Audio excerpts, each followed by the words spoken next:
Hey y'all, Rabbit in Red here for my inaugural whiskey review. Today we're going to kick things off in style with 1792 Full Proof.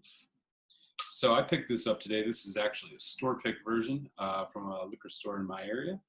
A little bit about this stuff. This is from Bardstown Distillery in Kentucky. The name 1792 comes from the year that Kentucky became a state.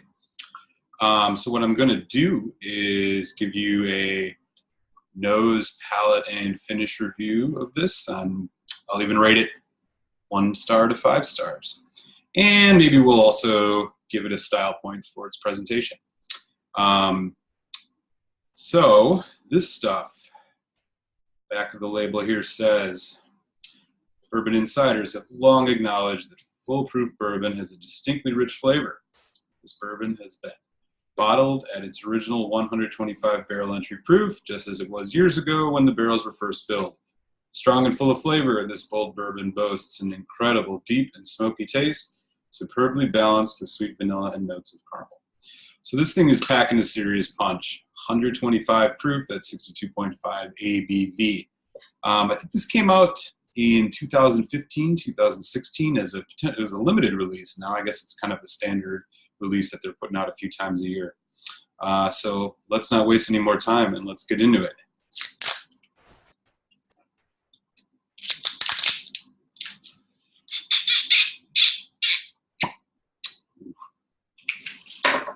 All right. Give this a pour.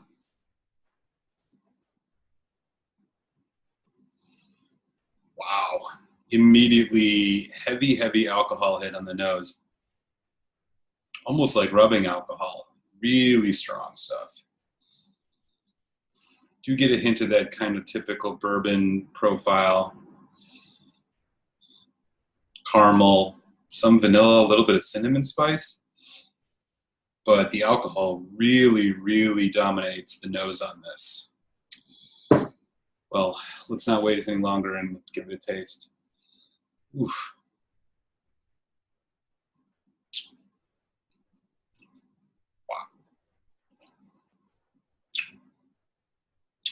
Wow, that is intense.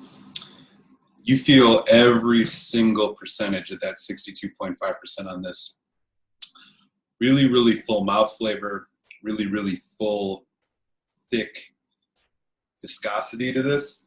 If you want to take a look at the color, you can tell this has been definitely aged for a little bit.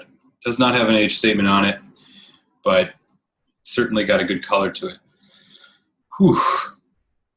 So the palate, like I said, viscous, really thick. The alcohol hits, but it's actually kind of in the background a little bit more. You get a lot more of the like heavy bourbon nuts. So I'm talking brown sugar, vanilla, cinnamon. There's like clove spice in it. Really that kind of full range of the typical bourbon profile you would get, but it is cranked up to 100.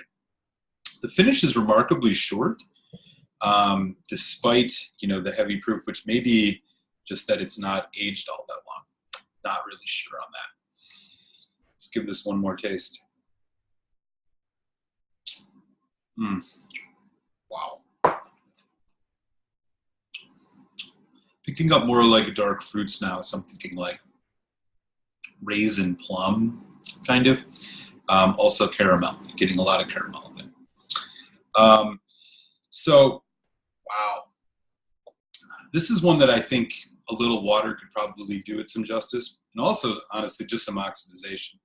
So the next time I give this a try, probably leave this sitting out in the glass for 15, 20 minutes before I start, and I let the air work on it a little bit and see if it mellows out.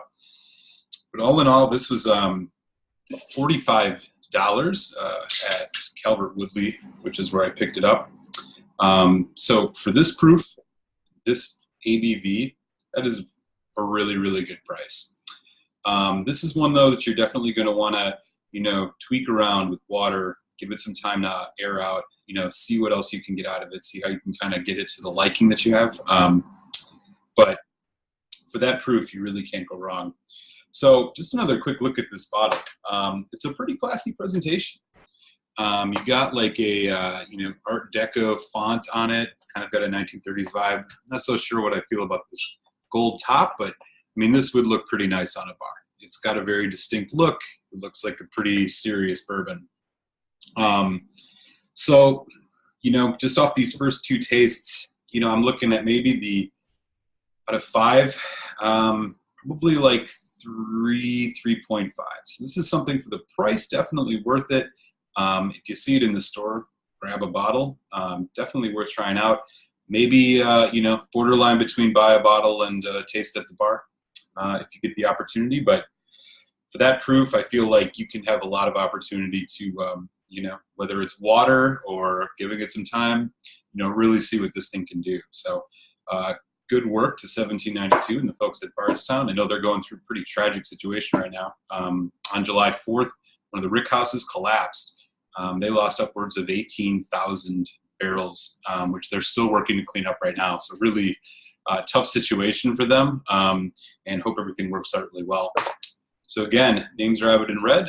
You can read some of my other whiskey reviews on distiller.com, and hope to catch you all next time. Prost.